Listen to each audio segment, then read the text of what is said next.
The wind bit at Tom's knuckles as he hunched against the cold, his thin jacket doing little to shield him from the late autumn chill. His boots, worn thin at the soles, crunched against the gravel path leading to the park bench where he sat every afternoon. In his hand was a paper bag, crinkled and slightly greasy, containing his lunch, a single peanut butter and jelly sandwich. It was all he could afford today, just like most days. The factory job paid enough to keep the lights on, barely, but with 2 kids to feed and rent due in a week, every penny was stretched to breaking. Tom's stomach growled, a low rumble that reminded him he'd skipped breakfast to save the last of the bread for this sandwich. He glanced at the bag, then at the park around him, where kids laughed and chased each other despite the grey sky threatening rain. Tom was 34, but the lines on his face made him look a decade older. Life hadn't always been this hard. 3 years ago, he'd had a steady job as a mechanic,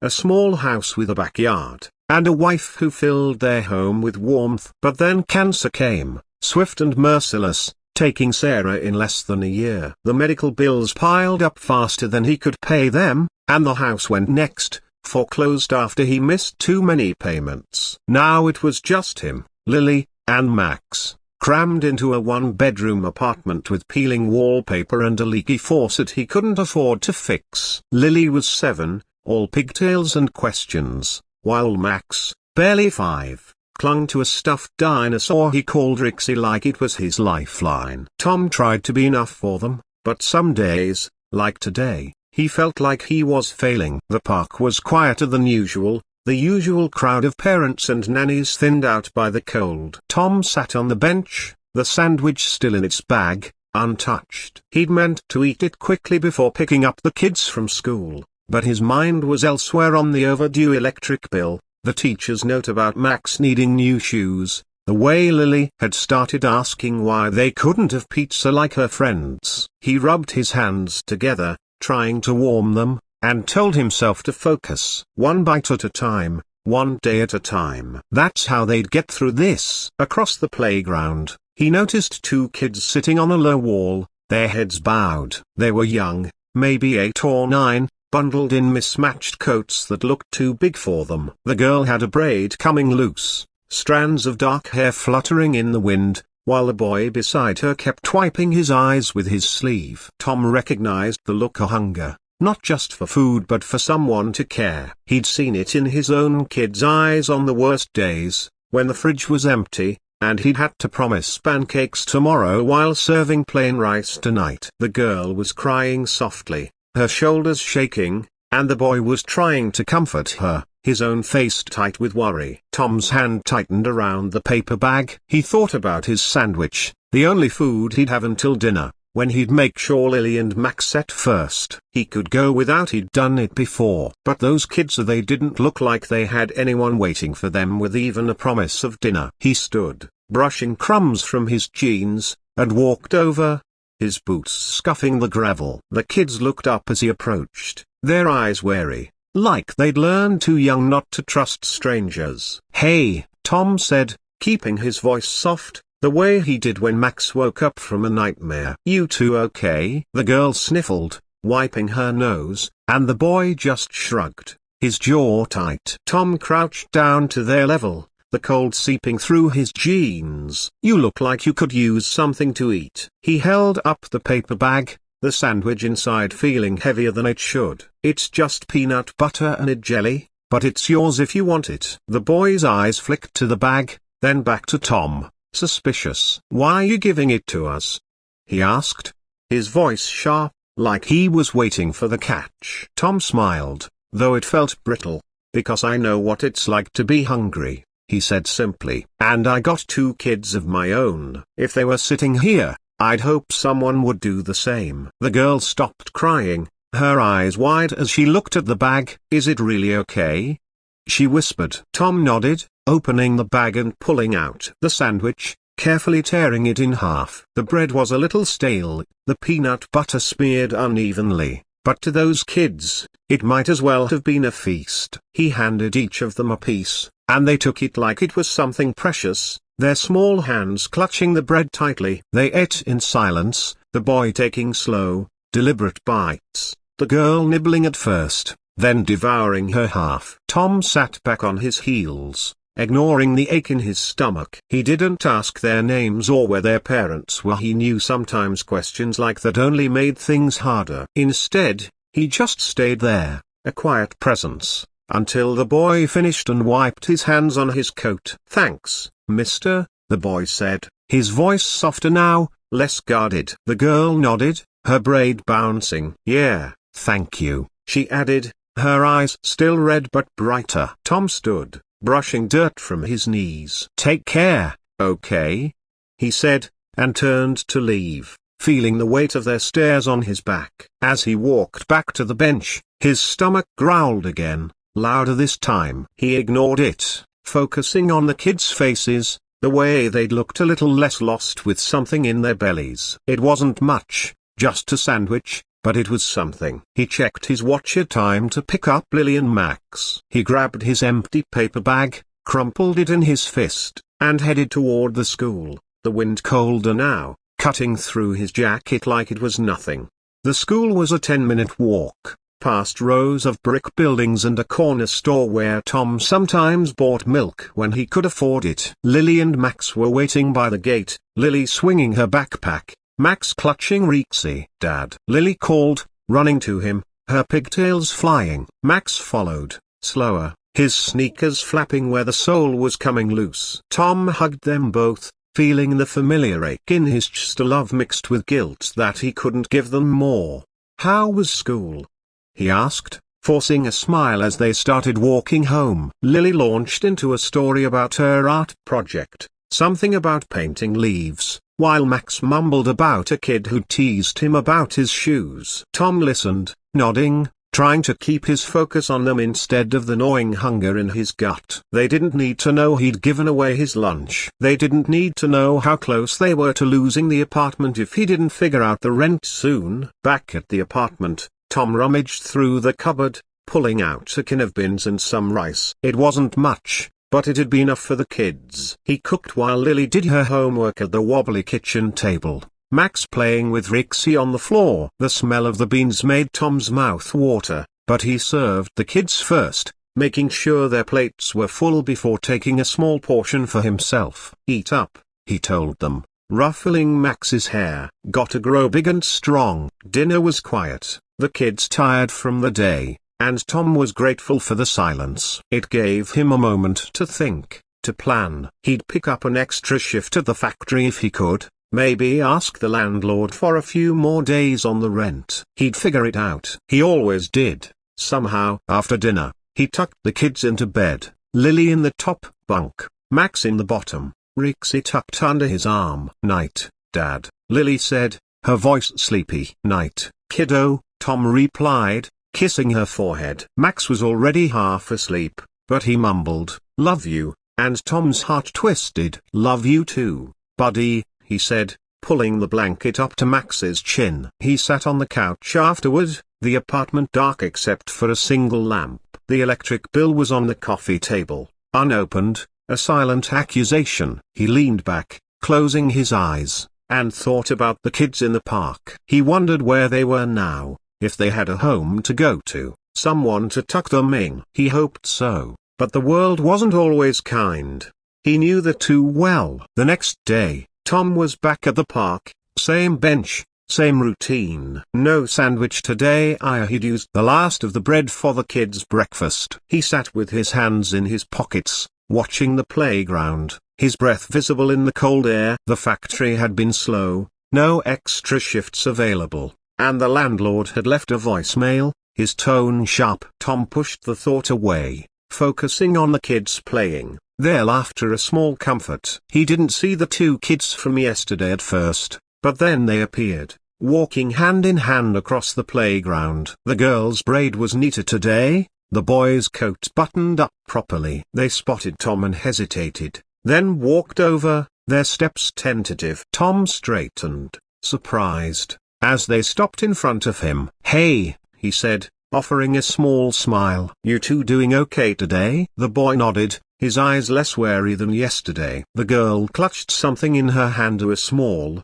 folded piece of paper. She stepped forward, holding it out to him. "This is for you," she said, her voice barely above a whisper. Tom took the paper, unfolding it carefully. It was a drawing, done in crayon, a man with a scruffy beard and a jacket, holding a sandwich, with two small figures beside him. Underneath, in wobbly letters, it said, "Thank you." Tom's throat tightened, and he looked up at the kids, who were watching him closely. "It's you," the boy said, pointing at the drawing. "Because you helped us." The girl nodded, her eyes bright. "You're my hero," she whispered, so soft Tom almost missed it. But he didn't. The words hit him like a punch, warm and sharp all at once. He blinked, trying to keep his composure, and managed a shaky smile. "Thanks," he said, his voice rough. "This means a lot." The kids smiled back, then turned and ran off, joining the other children on the swings. Tom sat there,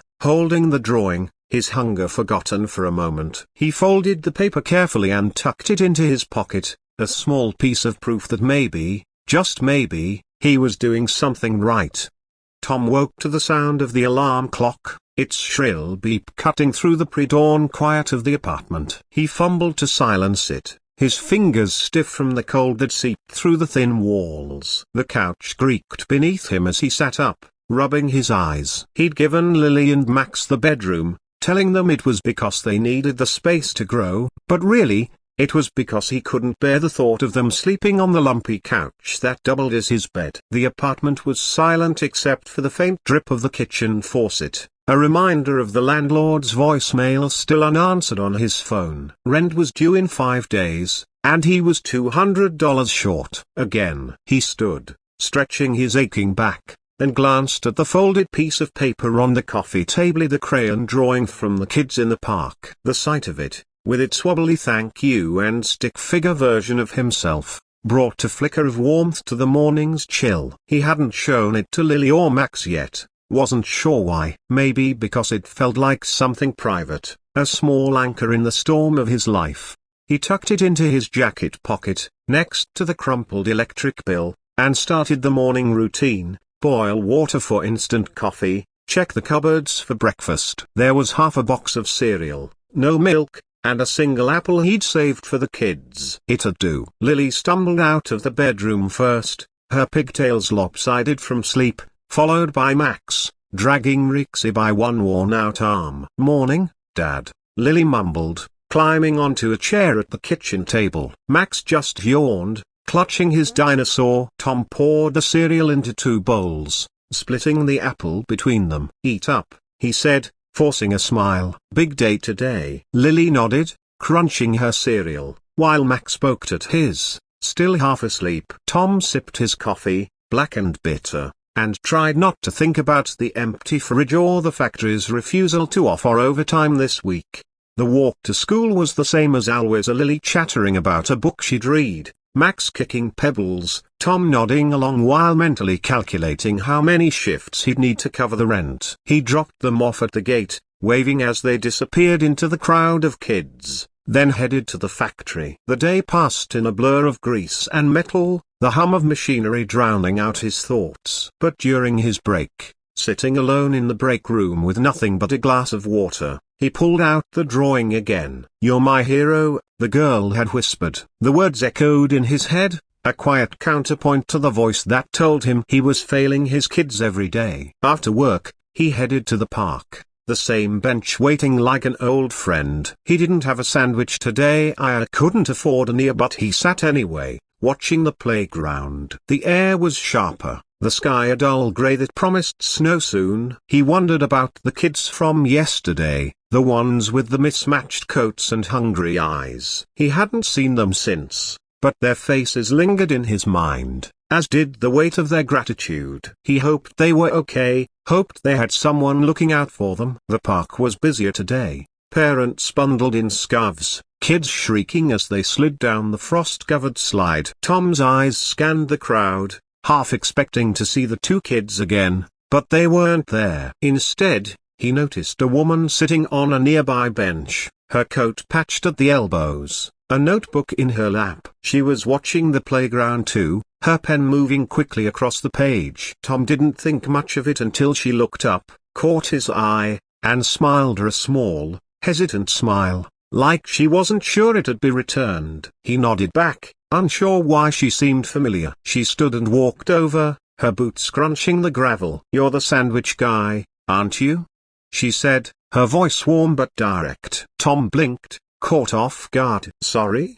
he said, his hand instinctively going to his pocket where the drawing sat. The woman's smile widened. "I was here yesterday. Saw you give your lunch to those kids. It was a broken bar kind." She paused, then held out her hand. "I'm Clara." Tom shook her hand, his calloused fingers rough against hers. "Tom," he said, just did what anyone would. Clara raised an eyebrow, settling onto the bench beside him. "Not anyone," she said. "Most people would have walked by." She opened her notebook, revealing pages filled with sketches and notes, some of them about the park, the kids, the way the light hit the trees. "I write for a local paper," she explained. "Small thing, mostly community stuff. I was here yesterday, working on a piece about the park, and I saw what you did. Got me thinking." Tom shifted, uncomfortable with the attention. "It was just a sandwich," he said, but Clara shook her head. "It's more than that. Those kids Ellie and Summer, they don't have much. Their mum's in and out,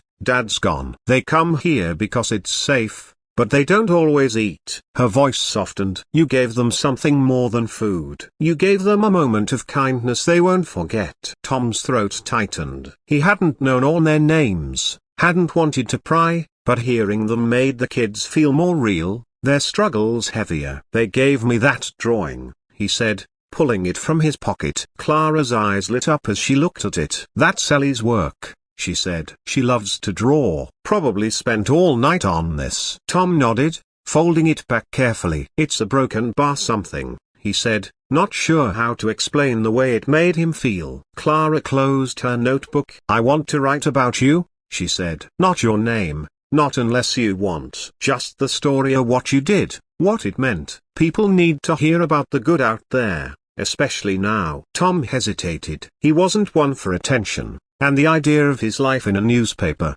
even a small one, made his skin itch. But Clara's eyes were earnest, and he thought about Lily and Max, about how maybe a story like this could inspire someone else to help, to share. "Okay," he said finally, "but keep it about the kids. They're the ones who matter." Clara smiled, jotting something in her notebook. "Deal. But I'm putting in a good word for the guy who gave up his lunch." She stood, tucking the notebook under her arm. "I'll be in touch if I need more details." "And Tom, keep being that guy." She walked off, leaving him alone on the bench, the drawing still warm in his hand. The next few days were a grind. The factory was short-staffed, and Tom picked up a double shift, coming home so exhausted he barely had energy to cook. The kids noticed, Lily quieter than usual, Max clinging to Rex even tighter. Tom hated it, the way his fatigue spilled over onto them, but he kept going, promising himself he'd make it up to them when the rent was paid. He didn't see Clara or the park kids again,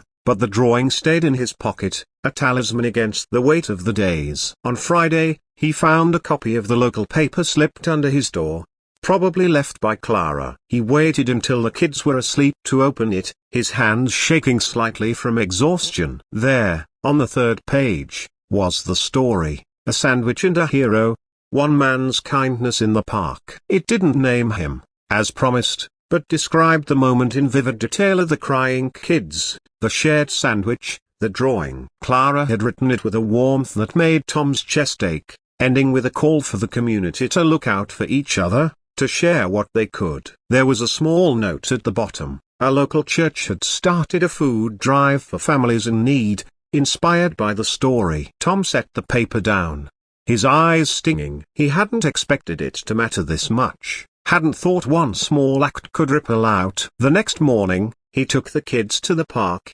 partly because it was free, partly because he hoped to see Ellie and Sam. The playground was crowded, the air buzzing with chatter about the article. Tom sat on his usual bench, Lily and Max playing nearby, when he saw Themu Ellie with her braid, Sam in his too big coat, running toward him.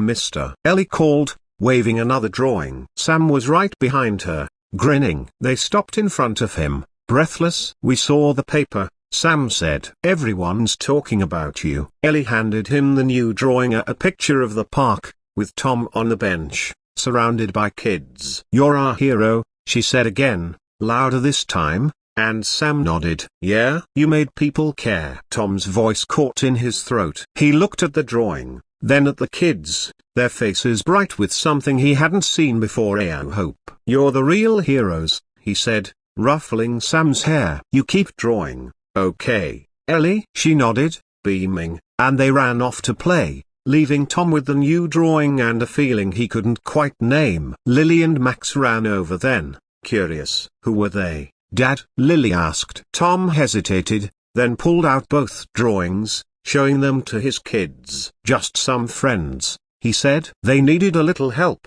like we do sometimes." Lily studied the drawings, her eyes wide. "You're in a newspaper?" she asked, and Tom laughed, the sound surprising him. "Sort of," he said. "Come on, let's play." The apartment was quieter than usual that Sunday morning, the kind of quiet that settled in when the kids were still asleep, and the world outside hadn't yet stirred. Tom sat at the kitchen table, a chipped mug of instant coffee in his hands, the steam curling up in the dim light filtering through the cracked window. The local newspaper lay open in front of him, Clara's article dog-eared from being read and reread. The words still felt foreign, like they described someone else, a man who had it together, not a guy scraping by, wondering how he'd cover the rent by Tuesday. The crayon drawings from Ellie and Sam rested beside the paper, their bright colors a stark contrast to the grayness of the room. Tom traced a finger over the second drawing, the one of him on the bench surrounded by kids, and felt a pang of something he hadn't felt in years: pride, maybe, or hope. Lily and Max were still in bed, their soft snores drifting from the bedroom. Tom had let them sleep in, partly because it was the weekend, partly because he needed a moment to think. The church's food drive, sparked by Clara's article, had brought a small reprieve, a bag of groceries left on their doorstep the night before, bread, peanut butter, a few cans of soup, even a pack of cookies. It wasn't much, but it meant the kids would eat well for a few days, and Tom could stretch what little cash he had a bit further. He tucked the cookies away for a surprise, imagining Lily's grin and Max's shy excitement when they saw them. He sipped his coffee, wincing at its bitterness, and glanced at the electric bill still unopened on the table. The landlord's voicemail had been blunt: "Pay by Tuesday, or they'd be out." Tom had called back, promising to scrape together what he could, but the math wasn't adding up.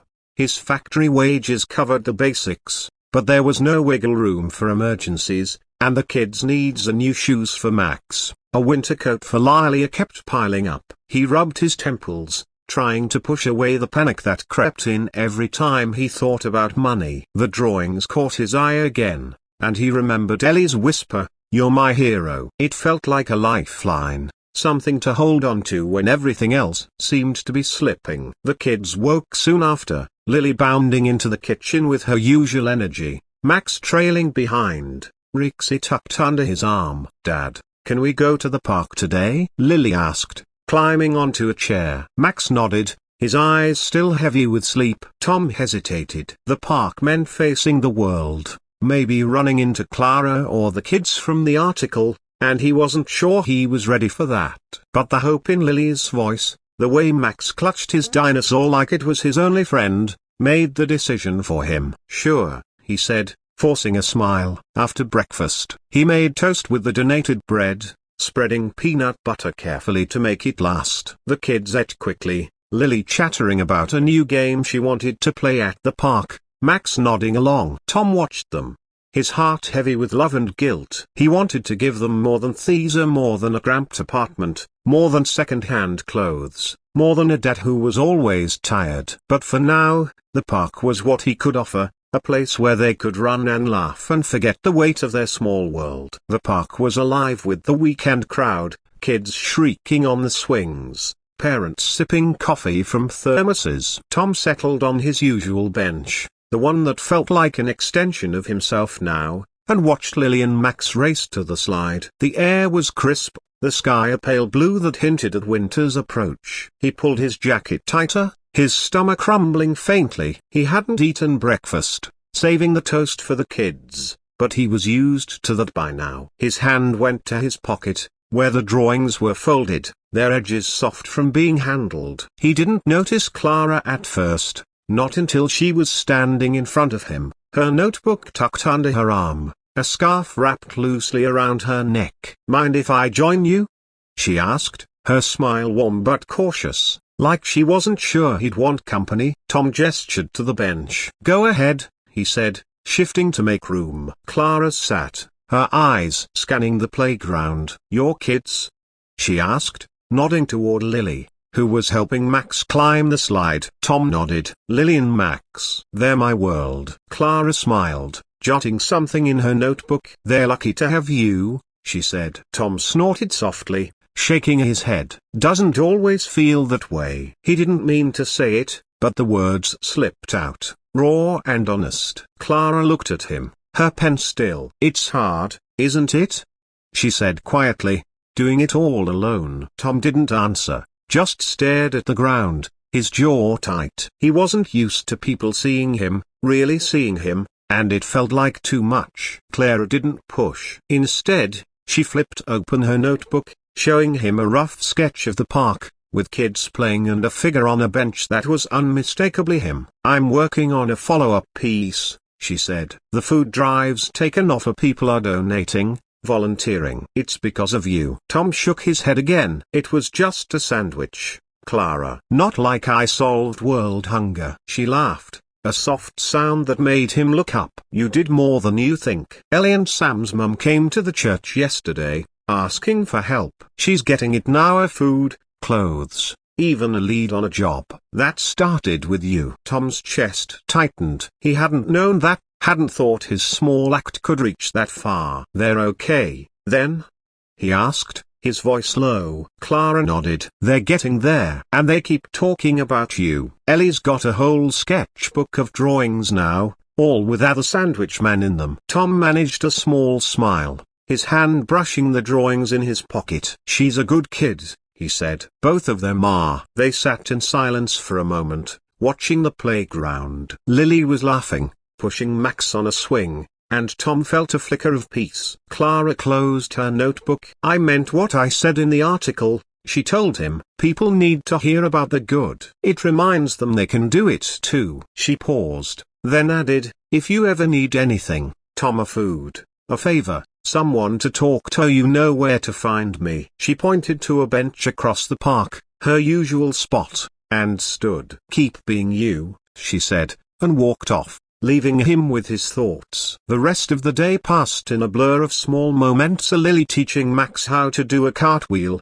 Max dropping Rexy in the dirt and panicking until Tom cleaned it off. They stayed until the sun dipped low, the cold driving them back to the apartment. Tom cooked soup for dinner, the kids thrilled when he pulled out the cookies for dessert. Their laughter filled the small space, and for a moment, the weight of the bills, the rent, the endless grind lifted. Monday brought reality crashing back. The factory was slow, no extra shifts, and the landlord left another voicemail, sharper this time. Tom listened to it on his break, his stomach churning. He couldn't lose the apartment, not when Lily and Max were finally settling in, not when they were starting to feel safe. He thought about Clara's offer, but pride kept him from reaching out. He'd figure it out. Like always. That afternoon, at the park, he saw Ellie and Sam again. They ran over, their faces brighter than before, their coats cleaner. "Mister," Ellie called, waving a new drawing. It was him again,